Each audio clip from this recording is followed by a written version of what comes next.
Ketua Tim Pelaksana Kegiatan Anugerah An-Nahdlatul Rumadi Ahmad menjelaskan dalam rangka memperingati 1 abad Nahdlatul Ulama, PBNU akan memberikan penghargaan kepada sejumlah tokoh, kelompok atau komunitas maupun institusi yang dinilai selaras dengan misi orientasi dan perjuangan Nahdlatul Ulama serta memberikan dampak nyata, maslahat luas dan pengaruhnya masih dirasakan hingga kini. Hal itu disampaikannya setelah menggelar diskusi terbatas atau Focus Group Discussion FGD selama 2 hari terhitung sejak Jumat 18 November hingga Sabtu 19 November 2022 yang diselenggarakan di Hotel Wansa Jalan HR Rasuna Said, Karet Kuningan, Jakarta Selatan. Ia menjelaskan bahwa selama 2 hari FGD ini telah terfokus dan bisa dikatakan final bahwa penghargaan yang diberikan akan terbagi menjadi 3 klaster besar, yaitu klaster internasional, nasional, dan klaster internal NU. Nantinya klaster tersebut juga akan dikategorisasikan sesuai pembidangannya, seperti keagamaan, sosial, ekonomi, maupun pejuang kemanusiaan. Khusus penghargaan untuk klaster internal NU, nantinya akan diberikan penghargaan kepada pondok pesantren yang usianya lebih dari 1 abad dan masih eksis hingga kini, serta menjadi sosok guru bagi pengembangan Nahdlatul Ulama. Termasuk kepada sejumlah ulama, kiai NU hingga kategori para pejuang NU yang sepanjang hayatnya mendedikasikan dirinya untuk Nahdlatul Ulama. Penghargaan ini masuk dalam kategori Lifetime Achievement Award yang akan diberikan kepada para tokoh, kiai maupun ulama NU yang masih hidup. Adapun metode penjaringan nominasi terdapat beberapa cara. Rumadi menjelaskan PBNU dalam waktu dekat akan bersurat kepada seluruh PWNU dan PCNU untuk mengusulkan sejumlah nama yang layak untuk diberikan penghargaan, baik untuk klaster nasional maupun klaster NU. Cara kedua, tim kepanitiaan membuka komunikasi seluas-luasnya kepada seluruh lapisan masyarakat siapa yang layak untuk mendapatkan anugerah An-Nahdlatul. Ia melanjutkan nantinya penghargaan tersebut akan diberikan tepat pada tanggal kelahiran NU berdasarkan penanggalan Masehi, yakni 31 Januari 2023. Berikutnya setelah terjaring dalam tahap nominasi, tim Dewan Juri serta tim asisten Dewan Juri akan berembuk kembali siapa di antara mereka yang paling layak diberikan penghargaan. Adapun tim Dewan Juri terdiri dari Kiai Haji Mustafa Bisri atau Gusmus, Kiai Haji Hussein Muhammad, Kiai Haji Zawawi Imron, Profesor Dr. Kiai Haji Quraisy Shihab, Ibu Nyai Haja Sinta Nuriyah Abdurrahman Wahid, Profesor Dr. Mahfud MD, Sri Sultan Hamengkubuwono X, serta Ketua Umum PBNU Kiai Haji Yahya Khalil Stakuf. Sedangkan tim asisten Dewan Juri terdiri dari Kiai Haji Amin Said Husni, Ning Haja Zanuba Arifah Hafso atau Ning Yani Wahid, Haji Yakut Khalil Qaumas, Ai Rahmayanti, dan Hasanuddin Ali. Selama FGD berlangsung, muncul banyak usulan, semisal apakah anugerah tersebut akan digelar secara berkala setiap tahun atau 4 tahun, usulan untuk menerbitkan ensiklopedia 100 tokoh NU berpengaruh, usulan untuk memberikan penghargaan khusus kepada tokoh perempuan NU, hingga usulan pemberian anugerah kepada Universitas Al-Azhar Kairo Mesir, termasuk nama penghargaannya. Ragam usulan itu keputusannya merupakan otoritas Dewan Juri dan PBNU. Selama 2 hari ini kita mendiskusikan mengenai rencana Nahdlatul Ulama memberikan anugerah kepada sejumlah tokoh dalam berbagai macam kategori ya. Ada 3 kategori yang sudah bisa dikatakan final untuk memberikan anugerah ini. Yang pertama adalah untuk kategori internasional, itu akan diberikan kepada tokoh atau institusi atau kelompok masyarakat yang dipandang bisa mengartikulasikan kepentingan dan visi misi Nahdlatul Ulama.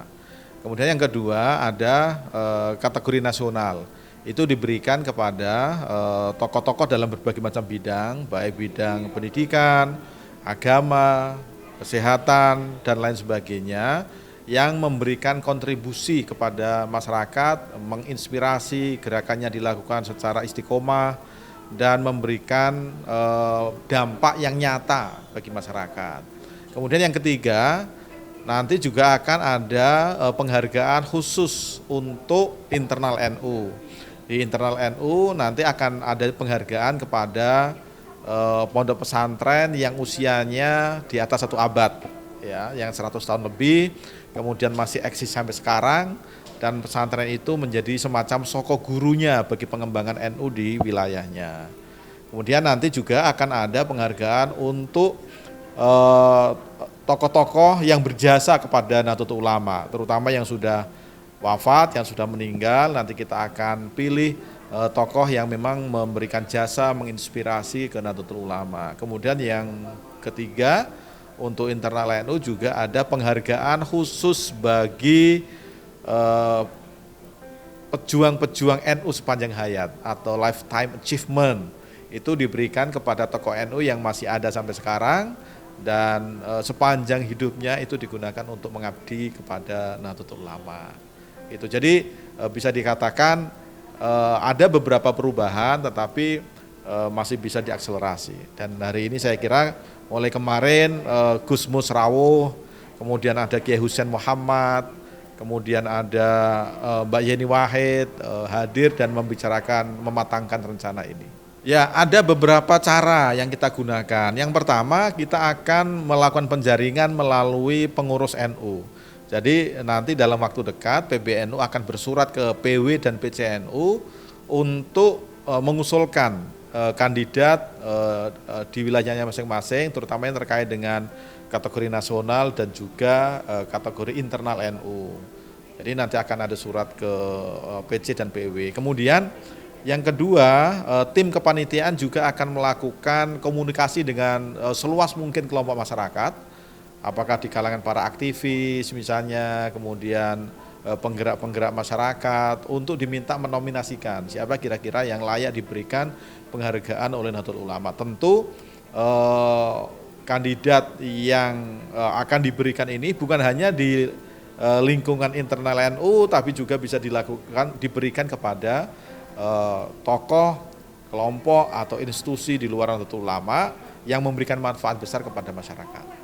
Ya, ada beberapa usulan ya yang menarik. Misalnya Gus Mus mengusulkan supaya penghargaan itu juga diberikan kepada tokoh-tokoh atau ulama-ulama yang bisa memberikan inspirasi kepada Nahdlatul Ulama. Misalnya Syekh Yasin Al-Fadani misalnya, atau Syekh Nawawi Al-Bantani misalnya. Itu kan tokoh-tokoh yang beliau hidup tidak di masa ketika Nahdlatul Ulama sudah ada, tetapi apa yang tokoh-tokoh itu lakukan itu menginspirasi kepada Nahdlatul Ulama. Juga misalnya ada usulan mungkin kita perlu juga memikirkan memberikan penghargaan ke institusi semacam Al-Azhar misalnya, di mana Al-Azhar itu setiap tahun sejak waktu yang sangat lama banyak anak-anak Indonesia Islam dan juga kader-kader NU yang kuliah di sana, yang itu pasti akan memberikan dampak luas, dan mungkin kita perlu memikirkan untuk bagaimana hal ini Nahdlatul Ulama secara khusus memberikan apresiasi kepada Al-Azhar. Jadi banyak sekali usulan-usulan yang nanti tentu akan digodok oleh tim Dewan Juri dari berbagai macam usulan ini, dan nanti mudah-mudahan tentu saja tidak bisa memberikan penghargaan kepada semua ya. Kita harus memilih, dan Dewan Juri pasti akan punya pertimbangan-pertimbangan kenapa penghargaan ini diberikan kepada tokoh atau kelompok ini, bukan kepada yang lain. Tentu nanti akan ada diskusi di antara tim Dewan Juri dan juga ada tim asistennya.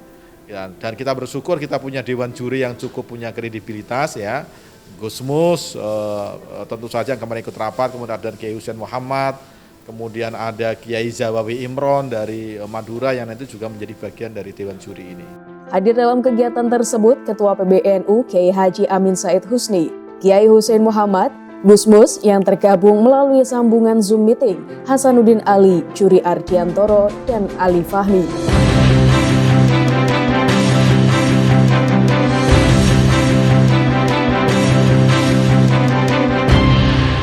TVNU melaporkan.